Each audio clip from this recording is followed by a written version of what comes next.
Wisting was established in 2015 and filled a big void in the New Jersey disc golf landscape.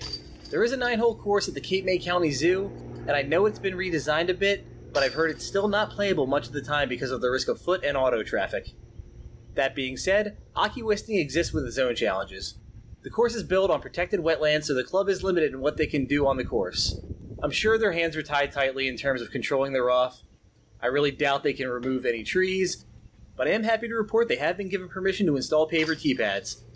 Another thing to watch out for is the bugs. There's a lot of biting flies as well as ticks, and I haven't found a good deterrent for them yet, so if they really bother you, I suggest playing the course between late August and early spring to avoid them. But taking all that into account, I really love what this club has done with what they had to work with.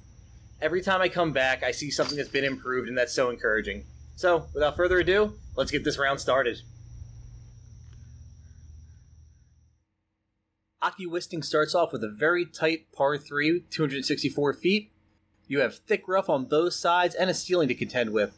My play here is to take a Cosmic Neutron Volt, just keep it nice and low out of the trees, and play on a skip.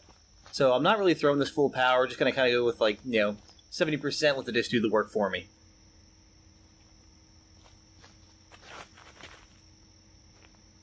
A little bit of an air bounce, but kept it low. Got the hyzer into the green. And actually managed to skip up through the trees and give myself an easy tap in. Always feels good to start the round with a birdie.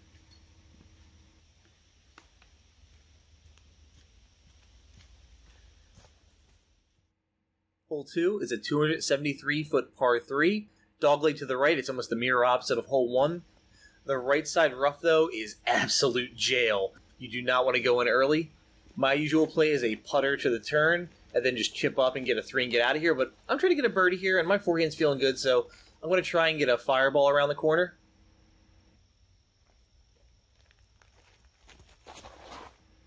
But I am just really afraid to go in early, so I hang this one further out to the left than I want to and clip it straight.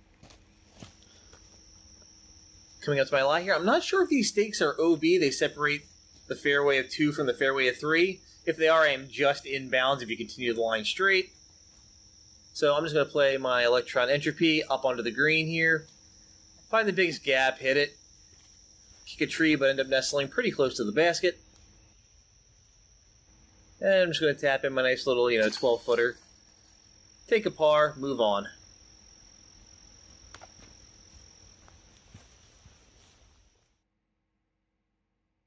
Ockie Wisting stretches out a bit on hole 3. Coming in at 351 feet, this par 3 is really technical. The right side rough is very thick. Definitely don't want to end up there. And there's also an island of rough to the right of the basket. It's not really depicted on the sign. That stuff is real trouble. So the miss here is left. I'm playing a bit of a hyzer flip. And I am afraid of kind of turning this one over. So I don't completely, crank on it, get it up to flat. So I do bail out early here. Did take me a while to find this disc. It was hiding on edge perfectly in the rough. So I left myself a simple hyzer up shot to the pin. Just going to put my Electron Entropy under the basket and get out of here with a par.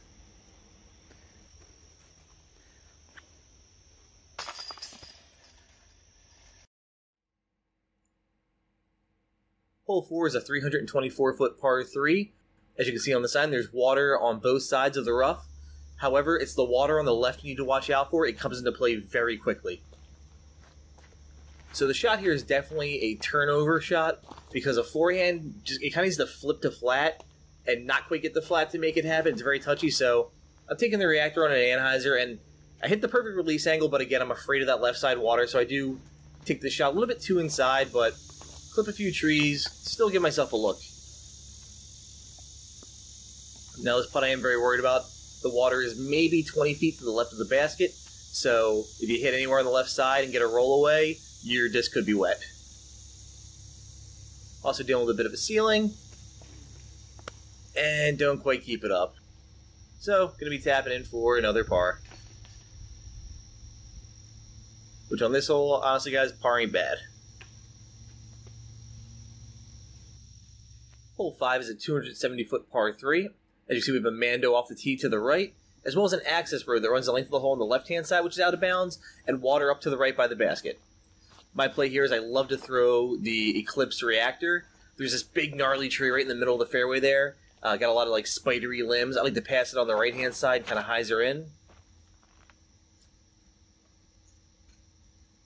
So I give it a good rip, but don't quite get it to flat, so gonna hyzer out early.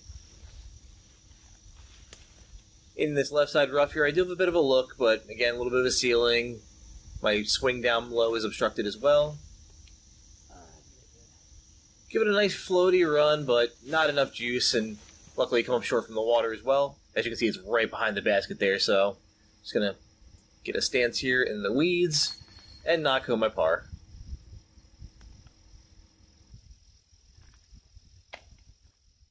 Hole 6 is a 249-foot par 3. The play seems to be a flex shot, and I've seen people accomplish it. However, I don't know where they find the room to work the disc. My play here is to disc up to a fairway driver, a fission volt, and throw it very low and play for the skip. So it's kind of swampy off to the right-hand side, and there's a bit of a bailout to the left, so even if I come short, I'll still have a long look. So mission accomplished here. I get a nice little forward skip and should have a look for my birdie. It's a little bit of a longer putt, but I'm feeling confident. And drop it in, getting my 2. Hole 7 is a 264-foot par 3, and it is as straight a shot and disc golf as you can find. The hole might seem a bit lackluster, but honestly, it's one of my favorite on the course just because it's so darn satisfying hitting that gap and giving yourself a look for 2 or even having an ace run. I'm taking my neutron reactor here, starting it off flat, letting it naturally work to the right a little bit, and yep, I pured this one. Left myself a little 15-footer here, and take my 2.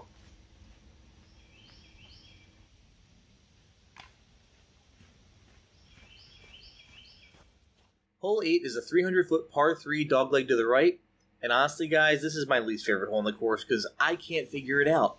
I need a local to show me how to play this one. There's 2 fairways. You have one on the left-hand side, which is an open path, but I don't think it's possible to get the disc back to the basket for the birdie look. Then you have the inside gap on the right, which is incredibly tight with the ceiling, and there's trees after the gap that have ruined what I thought were good shots. So I'm playing that right side gap again, figuring if I kick, I'll kick to the road. But I do miss my line here, trying to give it some juice.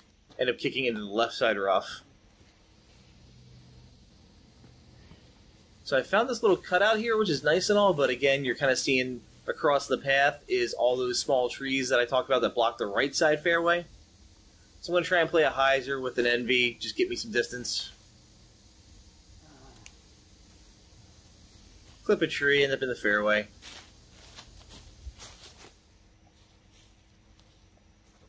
So I've left myself this circle 2 look to save my par.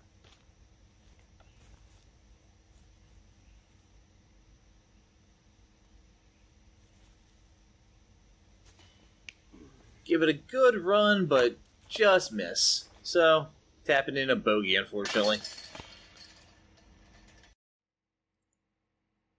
We close out the front 9 with a 336-foot par 3 with 2 fairway options. And I am like a goldfish on this hole. On the tee box, every time I tell myself, take the right side gap with a flex shot. It's going to work out great. And every time I end up walking off of this hole, I go, you should have gone left.